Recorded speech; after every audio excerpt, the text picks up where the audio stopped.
Yeah, I believe that Christ's suffering and the demonstration of the kind of physiologic stress that his human body was under is manifested in the Garden of Gethsemane, where it's described that he was sweating blood.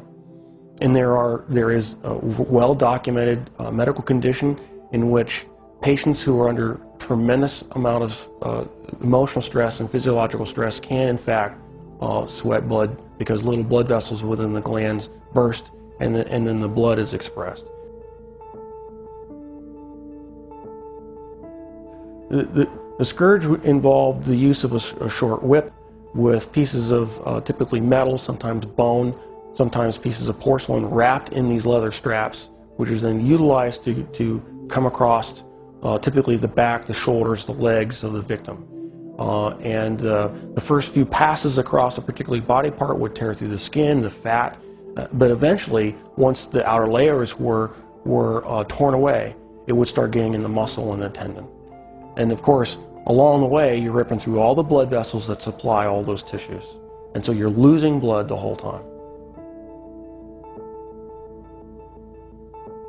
The plant that was described actually had a very long thorn, not the little thorns that we would think from a rose bush. These were thorns that were typically 1.5 inches to 2 inches in length. The scalp is one of the most vascular portions of our bodies. It had a huge blood supply up there. So then having those thorns shoved down into down onto the bony plate would have gone through all the scalp, which in and of itself would have created a huge amount of blood loss.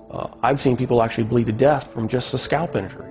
So it's not a small injury to have, who knows, dozens of these things shoved into your scalp. And so that would have caused more blood loss.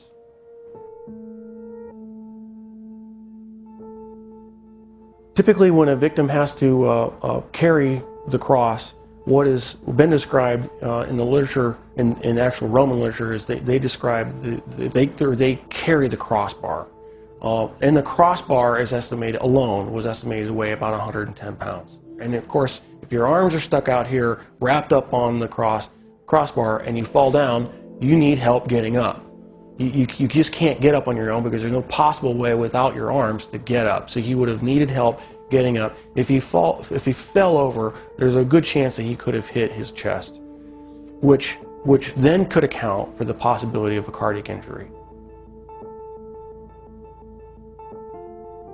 Anatomically, we consider the wrists as part of the hand, and so with the placement of the nails between the radius and the ulna at that position, it still fits the definition of being in the hand, and it's in a position in which the nail won't rip out, which you have to have a solid point of fixation. Another interesting point about the placement of that is the median nerve goes right straight through that particular portion of the wrist, and so there would have been either destruction of the nerve or impingement of the nerve that would have created a tremendous amount of pain, so that every time you try to take a breath, it'd be agonizing. You'd be pushing down on spiked feet, which of course hurt, and then you'd be hanging on spiked arms. And so you alternate from excruciating pain to excruciating pain every time you take a breath. So even if he survives the actual crucifixion, he would have had to survive what I believe to be a lethal injury from the spear to find out whether he was alive or not. What's described is the loss of water and blood, and that would entail either either a pleural effusion or pericardial effusion, and the blood would have come from either pulmonary artery, a pulmonary vein, the aorta or vena cava, or the heart itself. None of those injuries, unless you're treated immediately by a trauma surgeon like myself, with all the advanced equipment that we have, would be survivable after even a few minutes. Christ, as the Son of God, could have survived anything. He chose to manifest himself as a human at that point in time and allowed himself to die. And being human at that point in time, he could not have survived this particular series of traumas. It's not possible. Christ as God could have survived anything they threw at him. But he chose to be Christ, the human, at that point in time to die for our sins. And that given that self-limitation of remaining to be human, he died. He did not survive the event.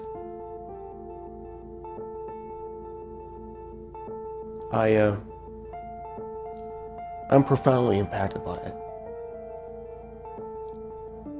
Because I realized the price that he paid was something